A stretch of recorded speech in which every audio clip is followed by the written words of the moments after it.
Vous savez, quand Jésus a fini de multiplier les pains, Jésus a dit aux disciples, ramassez tout ce qui reste. D'abord, il leur a donné abondamment. La Bible dit, tout le monde était rassasié, tout le monde était bien. Et puis après, il a dit, veillez à ce que rien ne se perde. Celui qui va avoir l'abondance divine ne gaspille pas. Il a une mentalité de donner beaucoup, mais il est strict sur la monnaie. Jésus prit les pains, rendit grâce et les distribua à ceux qui étaient assis. Il leur donna de même du poisson autant qu'ils en voulurent. Donc Jésus est très libéral. Mais lorsqu'il fut rassasié, il dit à ses disciples, ramassez les morceaux qui restent afin que rien ne se perde. Je m'en parlais avec ça. J'ai compris pourquoi il y a un niveau que je ne peux pas atteindre encore. Je ne suis pas regardant sur ce qui reste. Jésus a structuré le reste. J'ai une fille spirituelle, elle prospère. Et Dieu m'a dit, tu sais pourquoi ta fille a prospéré? S'il y a de l'argent que tu vas lui rendre, elle va toujours t'exiger, même si c'est 1000 francs. Elle ne sous-estime pas 1000 francs. Regardez, Jésus dit, la volonté de mon Père, c'est que je ne perde rien de ce qu'il m'a donné. Ceux qui vont devenir riches pour Dieu, l'abondance de Dieu, ne pas perdre les hommes que Dieu te donne, ne pas perdre les ressources que Dieu te donne.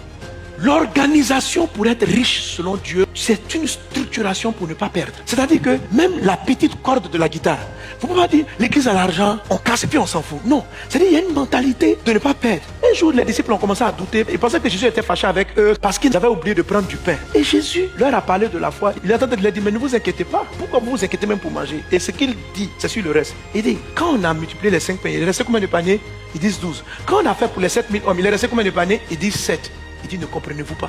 Jésus insistait sur le reste qui a été géré, la gestion de ce dont tu n'as pas besoin. Si tu es organisé pour maltraiter ce dont tu n'as pas besoin, Dieu ne va pas te donner l'abondance. Parce que tu perds. C'est pas parce que tout le monde doit manger pour être rassasié que quand on a fini de manger, on jette le pain. Dieu ne veut pas ça. Tu as une mauvaise gestion de tes vieux habits. C'est pourquoi il ne t'en donne pas plus.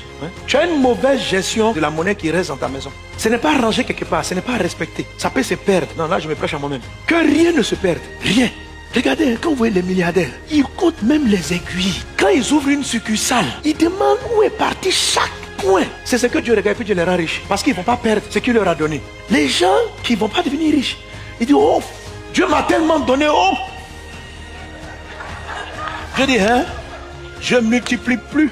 Tu vas rester à ce niveau. Donc, quelqu'un à qui Dieu va donner beaucoup, Dieu dit, l'homme n'était pas formé pour cultiver. Il dit ceci, je veux te mettre dans le jardin pour cultiver et garder. Cultiver et garder.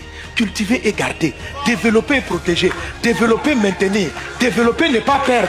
Développer, ne pas perdre. Développer, ne pas perdre. Cultiver, garder. Cultiver, garder.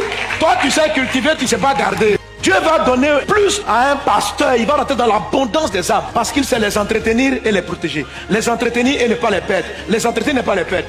Dieu va te donner une grande entreprise parce que tu sais entretenir les hommes qu'il t'envoie et tu sais ne pas les faire partir. Tu sais les maintenir. Quand quelqu'un travaille avec toi, il a toujours envie de travailler avec toi. Si tous ceux qui travaillent avec toi fuient ton entreprise, Dieu estime que tu ne peux pas gérer l'abondance. L'abondance de Dieu n'est pas financière. Il ne s'agit pas pour toi seulement que d'avoir de l'argent. La grâce de Dieu, c'est des hommes et des ressources matérielles. Ça, c'est la grâce. Tu ne perds pas ces grâces. S'il t'envoie quelqu'un de qualité, ne le perds pas. Garde-le. Qu'est-ce que tu dois faire? Entretiens-le, occupe-toi de lui, nourris-le bien. Pierre dit quoi? Il dit, tu as les paroles de la vie, à qui irons-nous?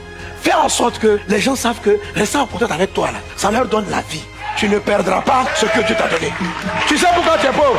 Tu perds toujours tes collaborateurs. Il n'y a jamais quelqu'un que Dieu t'envoie, que tu arrives à travailler avec lui pendant 1 an. Tous tes nounous partent chaque... Quelqu'un qui ne sait pas garder quelqu'un. Tes bonnes là, tu les changes comme ça. Tous les jours, il y a une nouvelle fille. Elles sont compliquées. C'est toi qui es compliqué. Une femme, ça veut dire que quand les gens travaillent avec toi, ils sentent qu'ils n'ont pas envie d'aller ailleurs. L'abondance, tu ne peux pas gérer tout toi seul. Quand il va te donner des milliards, tu ne peux pas tout contrôler. Donc ta gestion des hommes qui vont les garder, ceux qui vont gérer ta succursale là-bas là. Dieu veut regarder ta fidélité dans les premiers hommes qu'il t'envoie. La manière dont tu arrives à ne pas les perdre. Donc l'organisation qui produit l'abondance est une organisation où tu te structures, tu t'efforces pour garder et les ressources que Dieu te donne et les gens que Dieu te donne. Maintenant l'organisation va varier selon le cycle.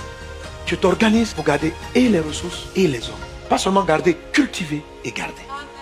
Les ressources et les hommes. Parce qu'un homme qui sait faire quelque chose est une grâce. Un homme qui te décharge est une faveur. Est-ce qu'on est ensemble? Venez au nom de Jésus.